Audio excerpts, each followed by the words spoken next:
Ya, halo semua. Selamat bertemu kembali. Assalamualaikum warahmatullahi wabarakatuh.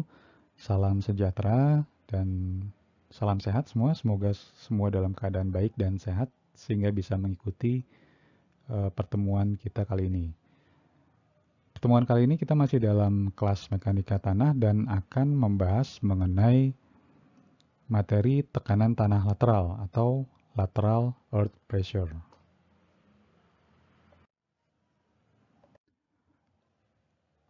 Materi ini akan kita bahas dalam atau kita akan membahas dalam dua bagian, di mana materi itu akan dibawakan dalam presentasi ini, mulai dari pendahuluan, introduction, kemudian akan kita bahas tentang tekanan tanah lateral diam, atau lateral earth pressure at rest.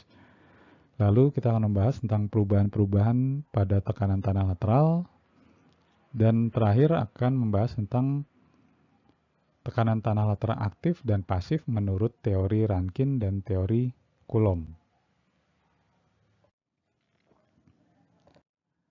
Kita akan mulai dulu dengan bagian pendahuluan, yaitu untuk membuka wawasan Anda mengenai kenapa kita harus mempelajari tekanan tanah lateral ini. Saya akan memperlihatkan beberapa foto kejadian yang untuk mengingatkan kita terkait fenomena yang akan kita pelajari ini. Pertama adalah foto kejadian di Surabaya, di Jalan Gubeng ya, salah satu jalan cukup terkenal di Surabaya, tahun 2018, di mana waktu itu ada sebagian jalan yang ambles ya, ambles atau mengalami keruntuhan. Nah, setelah dilakukan penyelidikan, ternyata itu terkait dengan ada satu pembangunan basement, galian basement di sisi jalan tersebut, basement sebuah gedung di mana salah satu sisi yang ditahan oleh dinding penahan tanah, di sini Anda bisa lihat ada dinding penahan tanah yang menahan galiannya. Di sisi yang sebelah sini, yang dekat sisi yang berhimpitan dengan jalan, dindingnya itu runtuh. Karena dindingnya runtuh, maka tanahnya pun mengalami keruntuhan, di mana pemahaman sebelumnya kita sudah tahu bahwa keruntuhan itu dalam tanah terjadi saat kuat geser tanah sudah tidak bisa lagi menahan beban geser yang ada, beban geser yang diberikan. Jadi kapasitas kuat geser tanah sudah terlampaui oleh bebannya. Karena terlampaui maka tanahnya bergerak, tanahnya bergeser. Karena tanahnya bergeser maka dia sudah tidak bisa lagi menahan beban-beban yang ada di atasnya. Dan tanahnya bergerak sehingga terlihat kosong gitu ya. Jadi peristiwa ambles itu atau hilangnya tanah sebenarnya tanahnya berpindah ke sisi yang lain. Kenapa? Karena ada tanahnya yang runtuh. Kenapa tanah itu runtuh? Karena pada kondisi ini ada dinding penahan tanah yang runtuh akibat terdorong oleh tekanan tanah lateral. Nah, itulah yang kita bahas kali ini. Tekanan tanah lateral adalah tekanan yang arahnya horizontal. Jadi dalam teori-teori gaya kita sering mendengar gaya aksial dan gaya lateral. Gaya aksial itu biasanya adalah gaya-gaya utama. Kalau dalam geoteknik adalah gaya-gaya vertikal yang berasal dari beban-beban gravitasi, dari gaya-gaya gravitasi dan berat sendiri, berat material itu menjadi tegangan-tegangan utama atau tegangan vertikal. Selain tegangan vertikal, ada juga tegangan horizontal yang arahnya lateral, tegak lurus dari tegangan aksial. Nah, disinilah kita akan membicarakan mengenai teori dari tekanan tanah lateral atau tegangan tanah lateral tersebut. Foto yang kedua, ini terjadi di Jakarta, di Banjir Kanal Barat. Jadi mungkin Anda sering dengar istilah turap ya, dinding penahan tanah yang berada di pinggir kali. Nah ini terlihat dinding penahan tanahnya atau turap tersebut mengalami kerusakan. Kerusakan ini juga karena ada daya dorong arah ke samping. Yang tadi itu berasal dari tekanan tanah lateral. Lagi-lagi kalau kita tidak memperhitungkan tekanan tanah lateral ini dan struktur kita atau desain kita tidak bisa menahan atau kapasitasnya tidak bisa menahan gaya-gaya tersebut, maka struktur kita akan rusak seperti di gambar ini. Foto berikutnya ini relatif baru karena kita membahas ini di tahun 2020. Kejadiannya kebetulan ini di bulan Oktober di tahun 2020 juga, yaitu ada perumahan di pinggir kali di daerah Ciganjur, di mana di sini di pinggir kali tersebut ada satu dinding penahan tanah yang juga rusak, mengalami keruntuhan. Karena dinding penahan tanahnya runtuh, tanahnya pun ikut runtuh, yang disebut longsor. Jadi orang-orang sering menyebutnya tanah longsor. Sebenarnya itu adalah kejadian keruntuhan dinding penahan tanah karena adanya tekanan tanah lateral. Jadi itu beberapa hal, dan ini yang terakhir foto tahun 2017. Kondisinya kira-kira hampir sama dengan seperti yang terjadi di Surabaya Gubeng tadi di tahun 2018. Ini kejadian sebelumnya justru di Jakarta saat pembangunan galian untuk stasiun LRT. Ini kejadiannya di Jalan Gatot Subroto di depan gedung Menara Saidah. Di sini ada dinding penahan tanah yang rubuh. Jadi ini galiannya ditahan oleh dinding penahan tanah. Di satu sisi dindingnya tidak kuat, dan karena tadi ya di sini ada tekanan lateral yang mendorong ke arah samping. Karena dindingnya tidak kuat dan dindingnya rubuh. Jadi itulah beberapa hal yang memang mohon maaf tidak enak jadinya, tapi ini selalu mengingatkan kita bahwa kita harus bisa menghitung atau memperhitungkan kondisi tekanan tanah lateral ini supaya kapasitas desain kita bisa memenuhi atau bisa mengatasi gaya-gaya tersebut.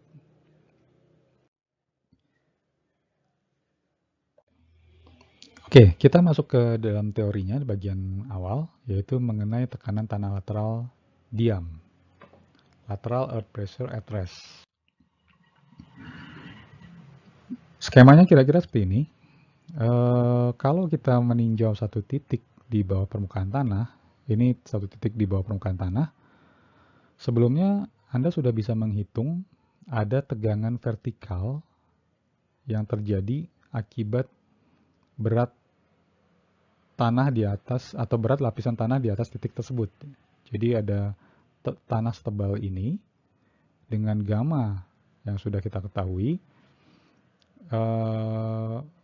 Karena ini contohnya tidak ada muka air tanah ya, jadi gamanya ini gamma kering atau sama juga dengan gamma efektif ya.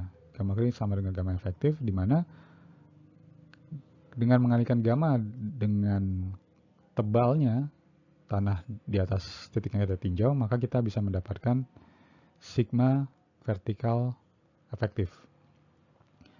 Nah, tekanan tanah lateral ini bekerja pada kondisi tekanan efektif karena tekanan tanah lateral itu berasal dari tegangan-tegangan vertikal efektif ya yang bekerja pada partikel-partikel tanah. Nah, ini di tanah di titik yang kita tinjau tersebut, partikel tanah tersebut, selain ada tegangan arah vertikal, tanahnya juga mengalami tekanan pada arah horizontal. Nah, inilah yang kita sebut sebagai tekanan lateral pada kondisi diam, karena tanahnya tidak bergerak pada saat ini. Ini kita pakai notasi sigma H0 untuk menandakan tegangan lateral diam. Jadi ini pada kondisi tanahnya diam, tanah tersebut mengalami tegangan arah vertikal, tapi selain mengalami tegangan arah vertikal, dia juga mengalami tegangan arah horizontal. Berapa besarnya?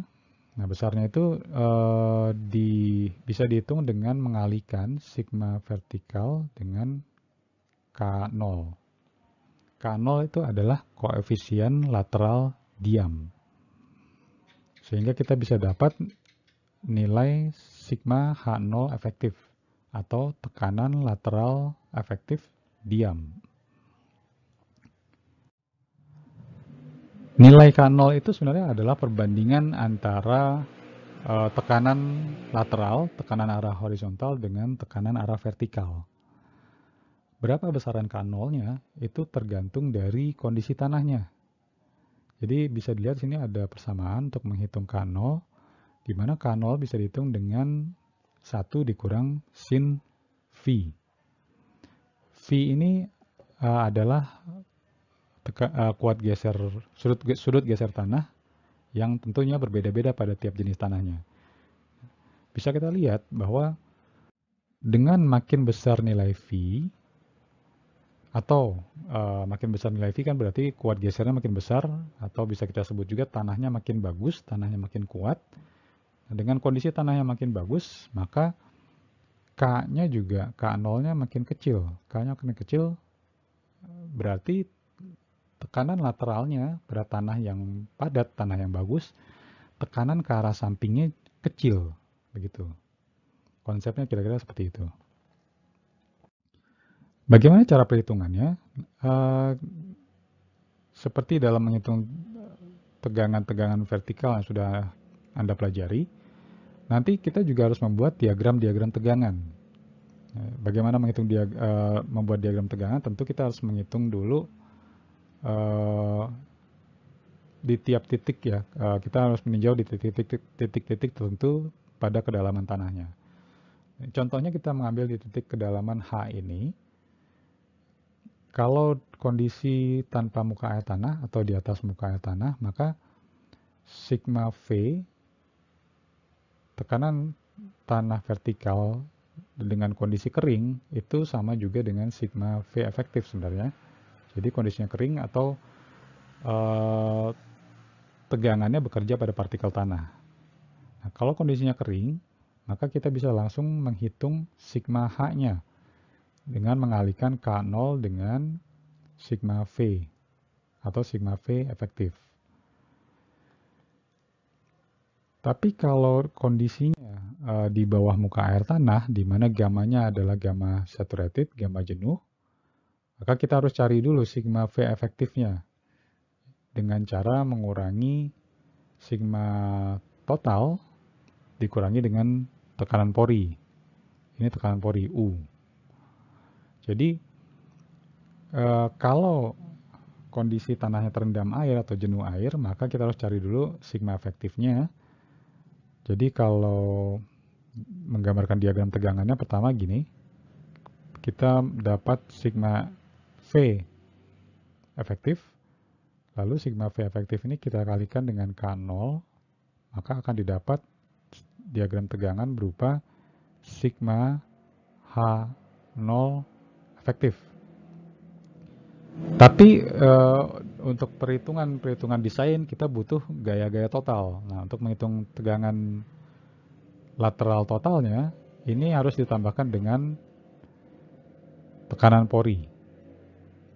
Sehingga kita mendapatkan nanti diagram tegangan berupa sigma lateral diam total tanpa apostrof, tanpa tanda petik. Urutannya seperti itu. Jadi ini bagaimana untuk menghitung dan menggambarkan diagram tegangan lateral. Berikutnya konsep mengenai perubahan-perubahan tegangan atau perubahan-perubahan tekanan tanah lateral. Jadi yang tadi kita bicarakan adalah tekanan lateral diam, sedangkan di sini ada yang disebut sebagai tekanan tanah lateral aktif dan pasif. Kapan terjadi tekanan tanah lateral aktif dan pasif ini? Yaitu bila tanahnya bergerak. Jadi kalau tadi dalam kondisi diam, sekarang kita melihat pada kondisi tanahnya bergerak. Kapan dia bergerak? Tentu dia akan bergerak tanahnya itu dalam kondisi bila terjadi keruntuhan. Nah, kejadian keruntuhan itu biasanya terasosiasi atau berhubungan dengan adanya dinding penahan tanah. Jadi tanah-tanah itu akan bergerak secara lateral, bergerak ke arah horizontal bila ada satu permukaan yang seperti ini contohnya ya. Jadi ada permukaan yang vertikal begitu. Lalu kita tahan dengan dinding. Nah, kalau misalnya dindingnya itu bergerak, di sini tanahnya di sebelah kanan dan dindingnya bergerak ke arah kiri, menjauhi tanahnya seolah-olah mendorong dindingnya. Jadi ada tegangan terjadi dalam tanah, di mana seolah-olah dia mendorong dindingnya, atau memang ya mendorong dindingnya ya. Ini disebut sebagai tekanan tanah aktif, tekanan tanah lateral aktif, atau kita sebut dengan notasi sigma HA. Itu kondisi aktif. Sebaliknya, kalau dindingnya bergerak ke arah kanan, jadi dindingnya menekan tanah, pada tanah itu juga terjadi tegangan, terjadi tekanan tanah lateral, karena tanahnya tertekan. Nah, tegangan yang terjadi ini adalah tegangan lateral pasif, kondisi pasif. Seperti itu konsepnya. Kapan ada tekanan aktif dan kapan terjadi tekanan lateral pasif. Kalau tanahnya mendorong dinding, maka yang mendorong tersebut adalah gaya lateral aktif. Sedangkan kalau tanahnya terdorong oleh dinding, tanah terdesak oleh dinding, gaya atau tegangan terjadi pada tanah tersebut adalah tekanan lateral pasif.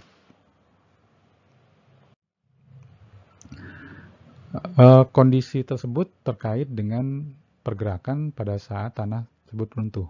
Nah, ini bisa digambarkan pada diagram Mohr dan kriteria keruntuhan Mohr-Coulomb, di mana ada teori selubung keruntuhan, garis selubung keruntuhan yang digambarkan dengan sini ada sudut V dan juga ada nilai C-nya. Tapi di sini contohnya C-nya 0 ya.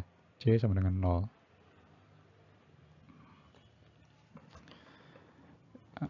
Di sini Anda bisa lihat ada 3 lingkaran. Lingkaran yang pertama yang I itu adalah menggambarkan kondisi saat diam.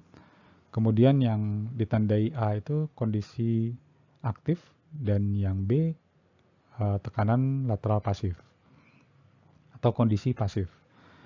Bisa dilihat lebih jelas mungkin di gambar berikutnya ini. Pertama seperti ini.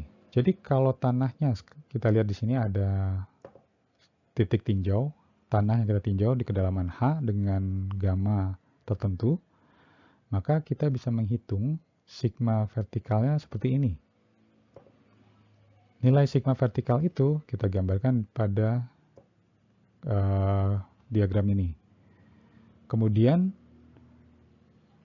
kalau ini pada kondisi diam, belum terjadi keruntuhan, maka besaran tekanan lateralnya adalah tekanan lateral saat diam yang bisa kita hitung dengan mengalihkan sigma V dengan nilai koefisien lateral diam atau K0. Dan kita mendapatkan tekanan lateral diam yang nilainya digambarkan sebelah sini.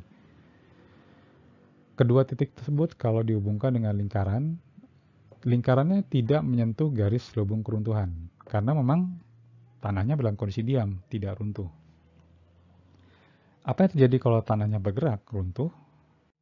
Nah ini, ada terjadi tekanan aktif dan pasif. Kalau tanahnya bergerak kalau dindingnya bergerak menjauhi tanah, maka tanahnya akan mengalami keruntuhan ke arah sini. Tanahnya akan turun ke bawah gitu, runtuh ke bawah dan seolah-olah mendorong dindingnya.